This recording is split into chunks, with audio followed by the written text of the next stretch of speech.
सबसे दिमाग वाले हिस्सों में से एक है, क्योंकि ये तय करता है कि केंद्र, मोदी सरकार और राज्य जैसे यूपी, बिहार, बंगाल सरकार के बीच शक्तियों का बंटवारा कैसे होगा। इसे 2 अध्यायों में बांटा गया है। पहले पूरी सूची देखते हैं, फिर इसका विस्तार से पोस्टमार्टम करेंगे। भाग 11, संघ और राज्यों के बीच संबंध, अनुच्छेद 245-263 पूरी सूची। अध्याय 1, विधायी संबंध, लेजिस्लेटिव रिलेशंस, कानून बनाने की शक्ति।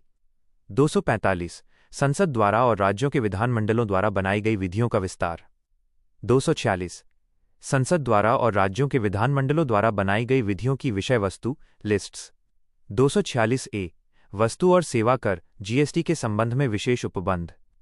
247, कुछ अतिरिक्त न्यायालयों की स्थापना का उपबंध करने की संसद की शक्ति। 248, अवशिष्ट विधायी शक्तियां, रेजिड्यूअरी पावर्स। 249, राज्य सूची के विषय के संबंध में राष्ट्रीय हित में विधि बनाने की संसद की शक्ति। 250, यदि आपात की उद्घोषणा प्रवर्तन में हो तो राज्य सूची के विषय पर विधि बनाने की संसद की शक्ति।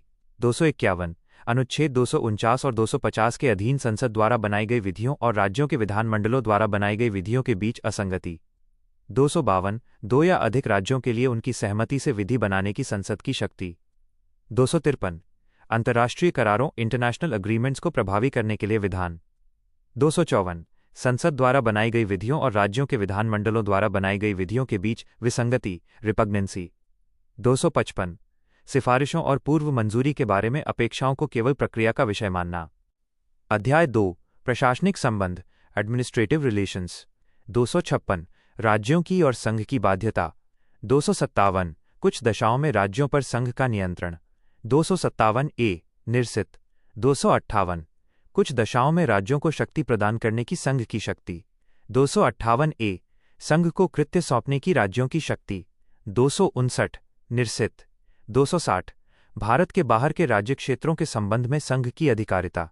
261, सार्वजनिक कार्य, अभिलेख और न्यायिक कार्यवाहियां। 262, अंतर्राज्यिक नदियों या नदी दूतों के जल संबंधी विवादों का न्याय निर्णयन।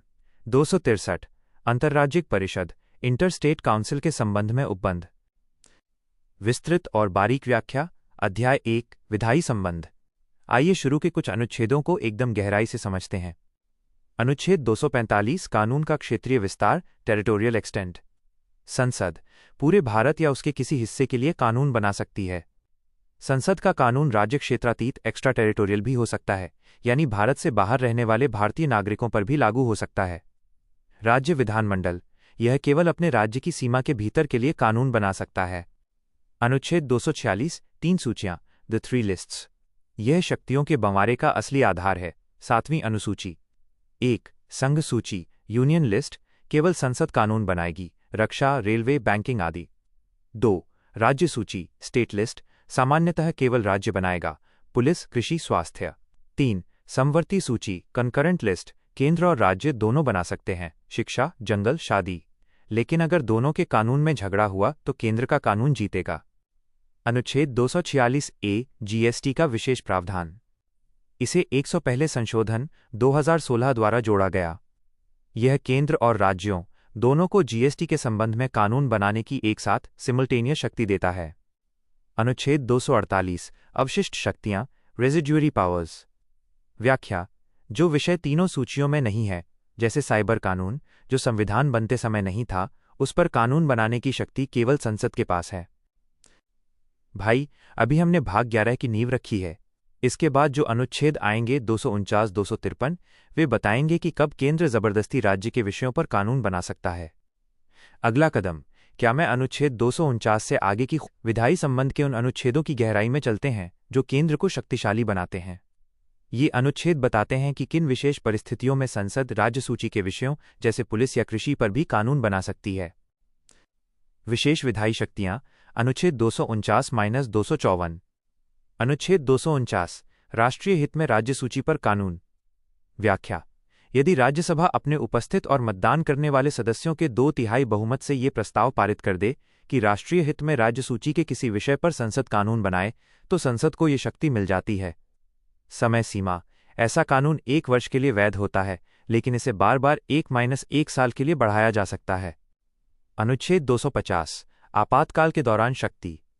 व्याख्या। जब देश में राष्ट्रीय आपातकाल अनुच्छेद 352 लागू हो, तब संसद को पूरे भारत या किसी हिस्से के लिए राज्य सूची के किसी भी विषय पर कानून बनाने का अधिकार मिल जाता है। समाप्ति: आपातकाल खत्म होने के 6 महीने बाद ऐसा कानून खुद ब खुद खत्म हो जाता है। अनुच्छेद 252 दो या अधिक राज्यों की सहमति से। व्याख्या: यदि 2 या 2 से अधिक राज्यों की विधानसभाएं प्रस्ताव पारित करें कि उनके लिए राज्य सूची के किसी विषय पर संसद कानून बनाए, तो संसद उनके लिए कानून बना सकती है। बारीकी: ये कानून केवल उन्हीं राज्यों पर लागू होगा जिन्होंने प्रार्थना की थी। बाद में कोई अन्य राज्य भी इसे अपना सकता है।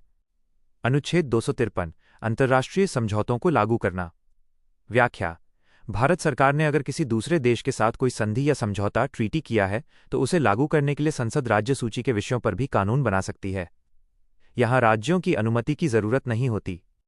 अनुच्छेद 254 केंद्र और राज्य के कानूनों में टकराव रिपग्नेंसी।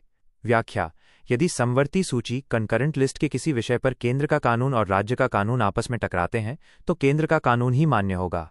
अपवाद: यदि राज्य के कानून को राष्ट्रपति की मंजूरी मिल चुकी है, तो उस विशेष राज्य में राज्य का कानून ही प्रभावी रहेगा। अध्याय 2 प्रशासनिक संबंध एडमिनिस्ट्रेटिव रिलेशंस अनुच्छेद 256 to 263। यहां से प्रशासन की कहानी शुरू होती है कि केंद्र राज्यों को कैसे निर्देश डायरेक्ट दे सकता है। अनुच्छेद 256 राज्यों और संघ की बाध्यता। हर राज्य अपनी कार्यकारी शक्ति का प्रयोग इस तरह करेगा कि संसद द्वारा बनाए गए कानूनों का पालन सुनिश्चित हो। केंद्र इस संबंध में राज्यों को निर्देश दे सकता है। अनुच्छेद 257 कुछ दशाओं में राज्यों पर संघ का नियंत्रण।